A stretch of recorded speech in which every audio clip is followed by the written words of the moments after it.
hardware you need to get the job done. At Yendel's, they take pride in supplying their customers with new and innovative products. Yendel's experience in truss design, manufacturing, and component materials is second to none. 834 North Magnolia Avenue in Ocala, 732-3000. Stop by to experience the difference. Now you did it. Are you completely insane? He's back. He, who must not be named. The man, the myth, the only guy in Ocala to eat his own weight in fried pickles. Twice. Now, you asked for it. Sorta. Live and in person. It's Tom Schmitz. It is Tom Schmitz, live and in person. Hey, I want to tell you, let me turn your mic on. That's better. You know what, Tom? What? You smell like pickles. Probably. I want to tell you, I'm very excited. Starting Monday at 8:30 a.m. For 8:30 to 9:30 every Monday, Sonda will be joining us here. What's her marketing company, Joe? I forget the name. Leading. Yeah. I don't have her card. It's in my office. Right, it's in your office. But Sonda's going to be joining. Everybody knows Sonda. She's a marketing genius. And she's going to join the madness. Join the family here at the Source, and she will be on every Monday from 8:30 to 9:30. Yeah. Sonda, is it Ennis? Is that how you say her last name? Ennis, yes. Yeah. Sonda Ennis will be on with us every Monday from 8:30 to 9:30. Hey, and if you want to be part of the show too, Sonda is offering some great chances to come on and be our guest from 8:30 to 9:30 on Mondays. Yeah, so 10 minutes, 25 minutes, whatever. Reach out to her. I'm looking forward to it. We're going to have some great banter, her and I. Oh, yes. It's going to be good. It's going to be good. And she'll tell things that are going around. And she's a lot easier to look at than you. I'm just going to be honest. Honest. Dirt's easier to look at. Of course, she's easier to look at than me, too, though. Well, we don't even hard head. It's all right. Yeah. Bob Stoner. Why's your big head so hard? That's what he said. Football. And I didn't hear it good, so I was like, "What'd you say again, caller?" And then I realized who it was. I heard you. Bob Stoner. Hey, I told you I had a talk like this though. Hey man. No, he didn't talk slow. Different kind of stoner. Yeah, different stoner. He didn't talk like Jim Ignatowski. I went to a stop sign. I was doing 30. Well, Jim, you should slow down. I went through a stop sign. I was doing 30. That Taxi, one of the greatest shows ever. One of the many. Remember I told you I had a good name for a city here? In Dumb Crook News. And what state? Let me guess. What state? It's in Texas. Oh, Panhandle? No, go ahead. Friendswood, Texas. Friendswood. Yeah. Just leave it alone, Joe. That's Toy Story. Leave it alone. Friendswood, Texas. A taxi cab driver was robbed at knife point early Saturday morning, but the suspect didn't get far. Cab was near the intersection of Apple Blossom and Towns Road when two men robbed the driver of $51. Sheesh. Cody Nathaniel Wood, 17 of Friendswood, was arrested for the robbery. Oh. They went to Reed's home where they found him and a second suspect, Christian Chase Russell, sleeping. Another pair sleeping. Russell had been released from jail 2 days prior. He's currently serving 3 years of probation for burglary. Police say Russell was found with part of the money that he stole from the cab driver in his pocket. Reed claimed they dropped the other $45 when they were running away from the robbery. They were charged with aggravated robbery with a bond set at $30,000 each. You know how they got found so easily? How the cops were able to go to their house and find them so easy? Don't tell me it was an Uber. No, one of them dropped their cell phone and wallet in the back of the cab while they were robbing him.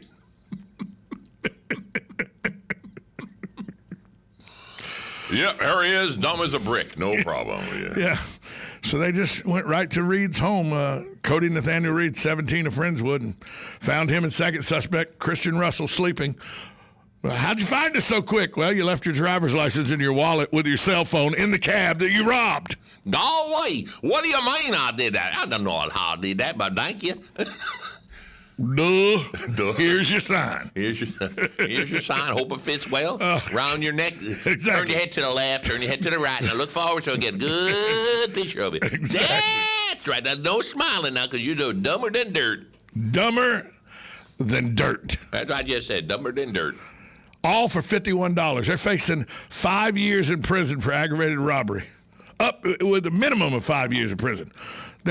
there's more time they could get, but they're a minimum of 5 years in prison, so they could rob $51 from a cab driver, and they lost their cell phone and wallet while doing it. Yeah, but they had a good nap before they got caught. Waco, Texas, or Wacko, Texas, depending on how you look at it. Yeah, that's been in the news a lot.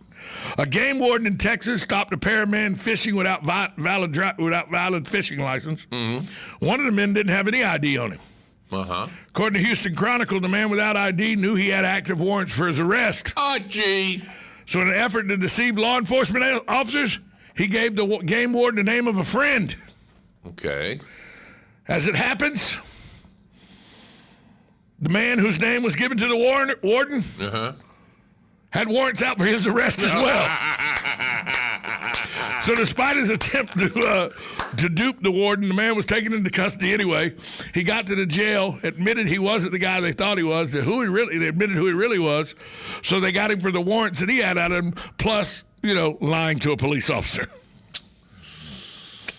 For shame, for shame. Yep. Finally, Florida. Santa Rosa County, Florida. Two Florida men were arrested in Santa Rosa County Saturday after a law enforcement officer said they found illegal drugs in their car. The men were pulled over by a state trooper for allegedly doing 25 miles over the speed limit. Whoa. Santa Rosa County Sheriff's K-9 deputies assisted FHP on the traffic stop on I-10 where a large amount of narcotics was discovered. Our K-9s can read, a Facebook post said on Santa Rosa County Sheriff's Office. The narcotics and other contraband found reportedly included 75 grams of methamphetamine, 1.36 kilos of GHB, a gram of cocaine, 3.6 grams of fentanyl, a gram, 15 MDMA tablets, and drug paraphernalia. You know how they were able to find the drug so easy? The dogs didn't sniff it out. Oh, no. They opened the door and it fell out. They had the K-9 there, but didn't need it. Because as the officers were searching the car, they found illegal drugs in a bag labeled "bag full of drugs." Oh, my gosh. Oh, my. They literally had a bag, a Ziploc baggie with everything in it. And in the Ziploc where you got that little label where you can label a hamburger, hamburger with the date, and you put it in the freezer and stuff, They labeled it bag full of drugs. Well, they didn't want to mix it up with the hamburger. Yeah. Holy mackerel.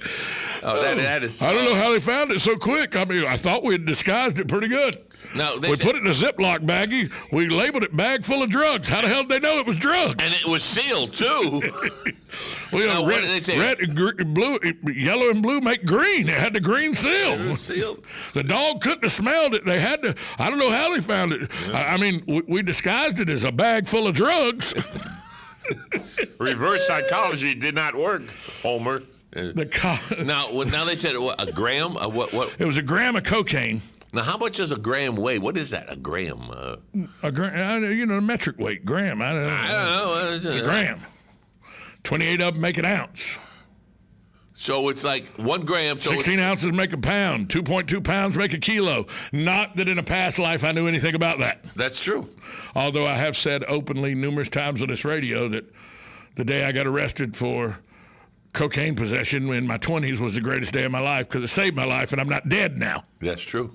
So maybe I've watched it on TV though. I know a lot about it because I watched Unsolved Mysteries. So that little itty bitty 1 gram. Yes. It's like salt in a teaspoon. Yes, but what you should do is go get something. Go get a little measuring cup that's 1 gram. Pour salt in it. Yeah. You'd be surprised how much salt you get in that 1 gram. Really? Yeah. I'll do salt. It used to be. You used to get more salt in the 80s than you get now, though. I'm to understand. With sugar in the 70s, they had a sugar shortage because there was a hurricane or something in Hawaii, wherever the sugar comes from. Sugar comes from Miami, Cuba, Jamaica, right. Wherever it came from. The prices went up on sugar. Right? Yes, I remember. 5-pound bag of sugar was like $3 then. Right. So it went up. Now here's the point I'm coming at. It never went back down. Oh, we got plenty of supply. It never went back down. But now the bag of sugar is 4 pounds. It looks the same. You read it, 4 pounds. It's not 5 pounds. Guess and what? The price is the same. Yep, 100%. You know what they don't have on sugar? What? They don't try to disguise the bag of sugar by putting bag full of drugs on it. You knew I was going to save the Florida one for last. You know what? Oh, why you're so lucky. Coming up in about 2.5 minutes, we're going to have Ocala Magazine. Yeah. If they come up, but they're under the wire, as they say. You know, you and I both love the Civic Theater. Oh, you better believe it. And it's time for A Christmas Carol live on stage. Oh, cool. A Christmas Carol is live on stage November 19th through December 20th at the Ocala Civic Theater. It's a timeless tale beloved for generations. In 1840s London, Ebenezer Scrooge is a lonely old miser who only cares for money and nothing for his fellow man. One Christmas Eve, when 4 ghosts visit him in the night, Scrooge sees a light and awakens to a second chance. Richly costumed with a wonderful creative set and special effects, the stage version captures the world of Victorian England with all its charm and sorrows. I say, I can't wait to see A it. fiddler further evokes the mood of the era with traditional carols and English folk tunes. That is live on stage, A Christmas Carol, November 19th through December 20th at the Ocala Civic Theater. I know you're going to go see it. Yeah, I want to see who plays the ghosts. What would you like to be the ghost of Christmas, past, present, or future? Which one was Carol Kane in? Oh, gee. She hit Bill Murray with the I remember toaster that. and everything. So many times. She was future, I think. I think future, yeah. She had that voice. I want to be Tiny Tim. God bless everyone. No. What'd you say? Yeah, I said that, but you're that's too right. big. I am too big to be Tiny Tim. Tiny Tom, maybe, but no, not even that either. No. Coming up next, Ocala Magazine, right here in studio. You're listening to Ocala Talks with Tom Schmitz, although Joe Martone came in for Dumb Crook News because I get a kick out of it. He gets a kick out of Dumb Crook News. And by the way, the Dumb Crook's got a kick into the county pokey. More to follow, yeah. Yeah. 1370 AM, 96.3 FM, WOCA, The Source. Broadcasting from the Paddock Mall Studios, this is WOCA, Ocala, Gainesville, The Villages, 1370 AM, 96.3 FM, The Source. USA Radio News with Lance Pry. Vladimir Putin is planning to step down as Russia's president next year amid growing fears